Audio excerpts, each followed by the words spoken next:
কাটোয়া পূর্ব বর্ধমানের খুব সুন্দর একটা স্টেশন, বহু প্রাচীন স্টেশনের মধ্যে একটা, বেশ নামকরা।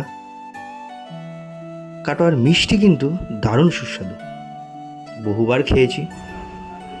যারা অনেক দিন আগে কাটোয়ায় গেছেন তারা এখন কাটোয়া গেলে হয়তো চিনতেও পারবেন না। তার মূল প্রধান কারণ হচ্ছে এই ব্রডগেজ রেলওয়ে। সময় থাকলে একদিন ঘুরেই আসতে পারেন। অনেকে তো অনেক জায়গায় যায় ওয়ান ডে ট্যুরের জন্য, আপনি শুধু রেল লাইনটা ধরে কাটোয়া থেকে বর্ধমান অবধি ঘুরে আসুন।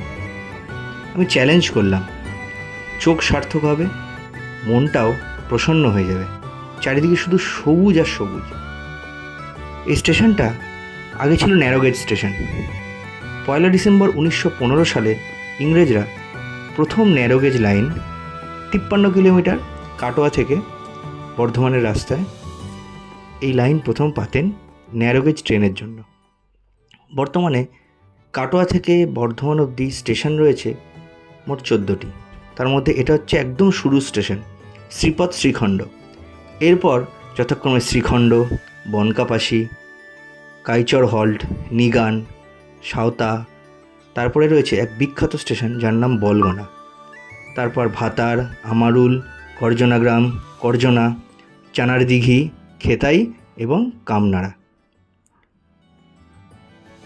রেল লাইনের পুরোটাই দুদিকে গ্রাম, কোনো বর্ধিষ্ণু শহর বা মফস্বল আপনি দেখতে পাবেন। আর গ্রাম বলতে ধুধু মাঠ, তাতে সবুজ ধান। আর আমরা যে সময় গেছিলাম সেই সময়টা ছিল পুজোর ঠিক আগে আগে। মাঠে কাশফুল ফুটেছিল আর আচমকা পরিবেশ পুরো পাল্টে গেল একদম।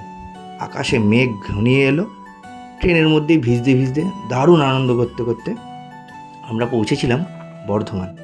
এই যে অনেকগুলো স্টেশনের মধ্যে এটাও একটা স্টেশন, বনকাপাসি। এটা হচ্ছে এই লাইনে আপনার 7 নম্বর স্টেশন। প্রথমে বর্ধমান লাইনটা ছিল ন্যারো গেজ। ন্যারো অর্থাৎ 2 ফুট 6 ইঞ্চি, মানে 30 ইঞ্চির লাইন। তাতে ছোট ছোট কামরার ট্রেন ছিল, 4 কামরার ট্রেন, সঙ্গে একটা কয়লার ইঞ্জিন।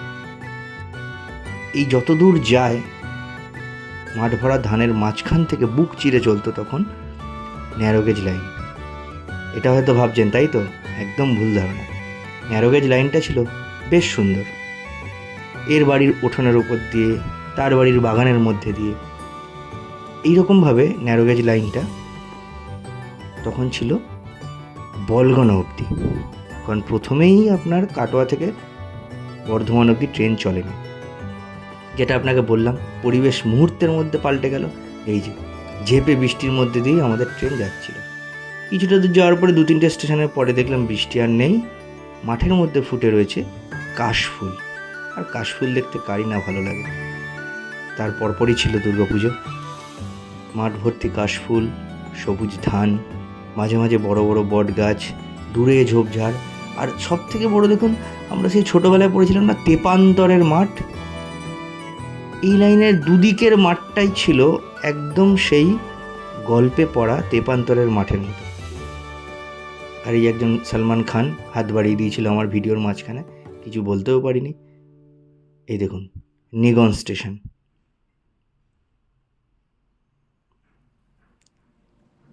তারপরই আবার কিছুটা দূর যাওয়ার পরে আবার সেই পরিবেশ পাল্টে গেল। তারপর আবার বৃষ্টি, ক্ষণিকের বৃষ্টির পরে আবার কিছু দূর যাওয়ার পরে 2-3টে স্টেশন পরে পরিবেশ আবার পাল্টে গিয়ে ভাবলাম যে হয়তো ঠিক হতে পারে, কিন্তু ধারণাটা ছিল ভুল। কারণ একদম বর্ধমান স্টেশন অবধি আমরা যতক্ষণ ট্রেনে ছিলাম, এই দেখুন বর্ধমান ঢুকে গেছি। ওই যে কাটোয়ার ব্রিজটা দেখতে পাচ্ছেন, এটাই বর্ধমান ঢোকার সংকেত। বৃষ্টি কিন্তু কমেনি। আমরা বর্ধমান স্টেশনে নেমেও বৃষ্টির মধ্যেই আমরা ফ্লাইওভারে উঠে উল্টো দিকে ট্রেন ধরে চুঁচুড়ায় বর্ধমান হাওড়া লোকাল ধরে এসে বাড়ি পৌঁছেছিলাম। এই কাটোয়া বর্ধমান রেল লাইনের ব্রডগেজ লাইন যেটা পরে রূপান্তর হয়, সেটা প্রথম চালু হয়েছিল বর্ধমান থেকে বলগনা অবধি। তারিখটা ছিল 11 ফেব্রুয়ারি 2014। তার পরবর্তী ক্ষেত্রে আবার কাটোয়া অবধি বলগনা থেকে লাইনটা যেটা ব্রডগেজে রূপান্তরিত করা হয়, সেই সময়টা ছিল 12 জানুয়ারি 2018। প্রচুর মানুষের প্রচুর স্মৃতি জড়িয়ে ছিল এই ন্যারোগেজ লাইনে।